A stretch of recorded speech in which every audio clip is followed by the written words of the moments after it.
ہمارے معاشرے میں آج جس قدر بگاڑ نظر آتا ہے اس کی ایک بڑی وجہ موجودہ دور کے والدین کی طرف سے اپنی اولاد کی پرورش میں کوتاہی ہے۔ اس دور میں والدین اپنے بچوں کو اچھے نجی اسکول بھیج کر اور ساتھ ہی ٹیوشن دلوا کر یہ سمجھ لیتے ہیں کہ انہوں نے اپنا بنیادی فرض ادا کر دیا، حالانکہ دور حاضر کی تعلیم صرف اور صرف پیسہ کمانے کی سیڑھی کا ایک پائیدان ہے۔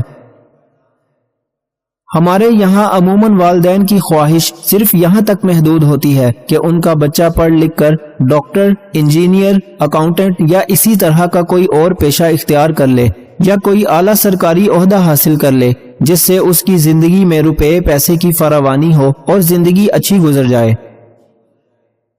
ہم اس بات کو تسلیم کرتے ہیں کہ انسان کو گرانی کے اس دور میں پرتعیش نہ صحیح ایک اوسط درجہ کی زندگی گزارنے کے لیے بھی اچھی ماہانہ آمدن کی ضرورت ہوتی ہے، جس کے مواقع تعلیم یافتہ لوگوں کو نسبتاً زیادہ میسر ہوتے ہیں۔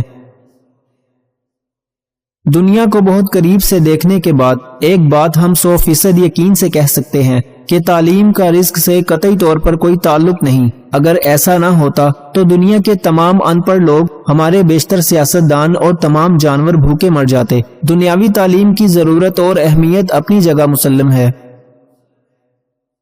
مگر اس سے کہیں زیادہ اس بات کی ضرورت ہوتی ہے کہ انسان میں اچھا اخلاق، تمیز اور تہذیب ہو تاکہ وہ ایمان کے دائرے میں رہتے ہوئے معاشرے کا ایک اچھا فرد بن سکے۔ ایک اچھے معاشرے سے ہی ایک اچھی قوم کی تشکیل ہوتی ہے اور اچھی قوم ہی اپنے وطن کی ترقی کا ضامن ہوتی ہے۔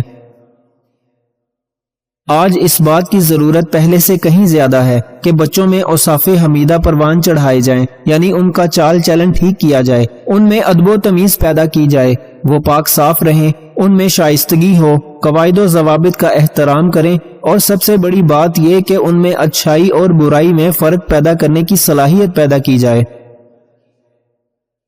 کہ جس سے وہ اپنے ہر قدم کا خود احتساب کر سکیں کہ آیا یہ فعل درست ہے یا نہیں، اس کام کو سر انجام دینا چاہیے یا نہیں۔ ایک انسان کی تعلیم اچھی ہو تو وہ اپنی اور اپنے کنبہ کی کفالت کر سکتا ہے، لیکن اگر اس کی تربیت اچھی ہو تو اس کے فیض سے ایک پورے معاشرے کی فلاح اور بہبود کا کام ہو سکتا ہے۔ اور اسی طرح اگر بہت سے مہذب، با کردار اور با اخلاق لوگ مل کر معاشرے کو ٹھیک کرنے کا بیڑا اٹھائیں تو ہمارا تیزی سے تنزلی کے مدارج طے کرتا ہوا معاشرتی نظام ٹھیک بھی کیا جا سکتا ہے۔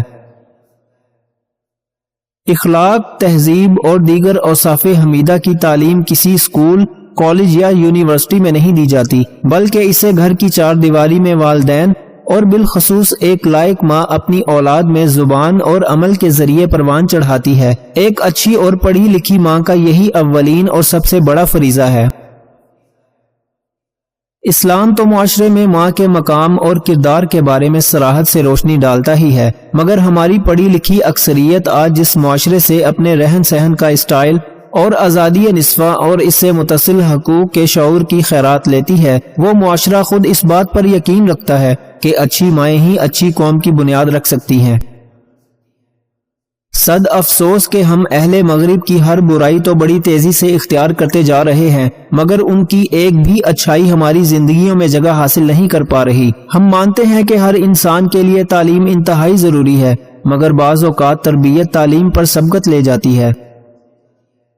کیونکہ اچھی تربیت کے نتیجے میں ہی ایک انسان کو زندگی گزارنے کا صحیح ڈھنگ سمجھ آتا ہے اور وہ اچھا انسان بن پاتا ہے۔ مجھے افسوس کے ساتھ کہنا پڑتا ہے کہ آج کے دور میں ہماری نوجوان نسل میں حد درجہ سرایت کرتی ہوئی بے راہ روی کی وجہ کوئی اور نہیں بلکہ ان کی زندگی میں تربیت کا فقدان ہے۔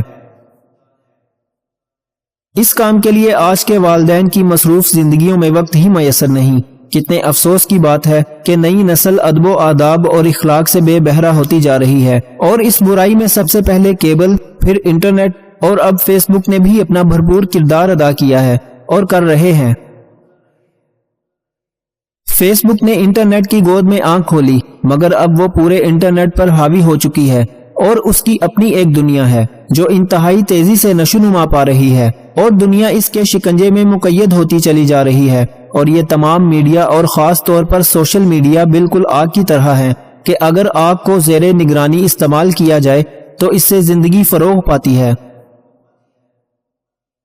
اور اگر اسے بے قابو چھوڑ دیں تو یہ زندگی کو جلا کر بھسم کر دیتی ہے۔ گویا کہ میرے پاس وقت کی شدید قلت ہے، پھر بھی مجھے فیس بک پر اسی اندیشہ کے تحت آنا پڑا کہ یہ نام نہاد سماجی وسیلہ یعنی سوشل میڈیا میرے سماج کو بہت سرعت کے ساتھ برباد کر رہا ہے۔ المیہ یہ ہے کہ اس دور کے نوجوانوں کے والدین چونکہ انٹرنیٹ سے آشنا ہی نہیں ہے، اس لیے انہیں اس بات کا قطعی علم نہیں کہ ان کی اولاد ایک چھوٹے سے اسمارٹ فون پر گھر کے کونے میں بیٹھی کیا کر رہی ہے۔ کس قدر زر مبادلہ ہم موبائل فون پر برباد کر رہے ہیں وہ تو اپنی جگہ ایک الگ مسئلہ ہے، مگر اصل افسوس تو اس بات کا ہے کہ ہمیں تو یہ بھی نہیں معلوم کہ ہمارے ہی دلائے ہوئے اس مہنگے موبائل فون پر ہماری اولاد کچھ اچھا کر رہی ہے یا برا، اور اولاد کو جب روکنے ٹوکنے اور صحیح راستہ دکھانے والا کوئی نہیں تو وہ شتر بے مہار کی مانند جس سمت منہ اٹھا بھاگی چلی جا رہی ہے۔ میرے خیال میں اس بات میں بچوں کا اتنا قصور نہیں، اس لیے کہ یہ عمر ہوتی ہی ایسی ہے کہ جس میں اس طرح کی چیزیں بہت پرکشش دکھائی دیتی ہیں، لیکن ہمیں افسوس اس بات کا ہے کہ شریف گھرانوں کے لڑکے اور بالخصوص لڑکیاں فیس بک پر وہ کچھ شیئر اور لائک کر رہی ہیں کہ جس کو دیکھ کر آنکھیں شرم سے جھک جاتی ہیں۔ آج تربیت کے فقدان کی وجہ سے ان بچوں کو اتنا بھی خیال نہیں کہ ان کی فرینڈز کی لسٹ میں ماں باپ، بہن بھائی اور دیگر حرمت کے رشتے اور قابل احترام بزرگ بھی شامل ہیں، مگر وہ پھر بھی ذومانی باتیں، اخلاق سے گری ہوئی زبان، گالیاں، بےہودہ اشارے، واہیات تصاویر اور بے حیائی کے پوسٹ شیئر کرنے سے نہیں چوکتے، اور بلکہ اس کام پر وہ ایک طرح کا فخر محسوس کرتے ہوئے اپنے آپ پر سپر کول ہونے کا لیبل لگا دیتے ہیں۔ جن باتوں کا تذکرہ میں کر رہا ہوں وہ اس قدر گری ہوئی ہیں کہ میں یہاں ان کی مثال تک نہیں دے سکتا۔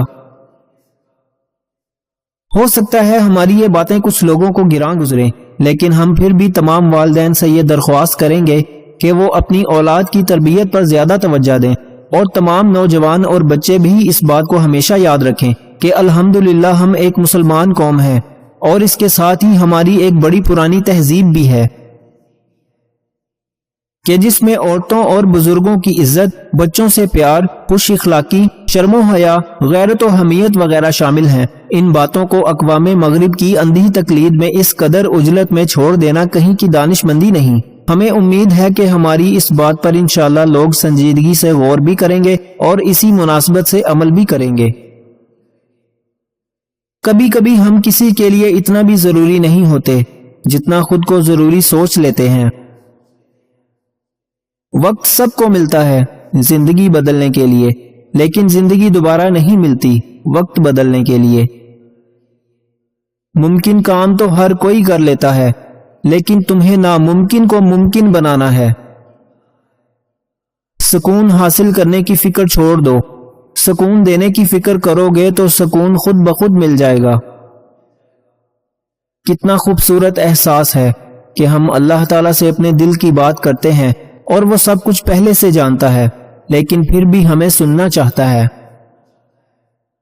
محبت کی پہلی شرط عزت ہے، اور جو عزت نہیں دے سکتا وہ سچا پیار بھی نہیں دے سکتا۔ زندگی میں ضرورت سے زیادہ پریکٹیکل ہونا بھی نقصان دہ ہے۔ انسان کو تھوڑا افسانوی ہونا چاہیے۔ آپ کی زندگی میں کچھ خواب ایسے بھی ہونے چاہیے کہ جب آپ کبھی زندگی کی بھاگ دوڑ سے تھک جائیں تو آنکھیں بند کرنے پر یہ خواب آپ کے اندر معطر احساس پیدا کریں۔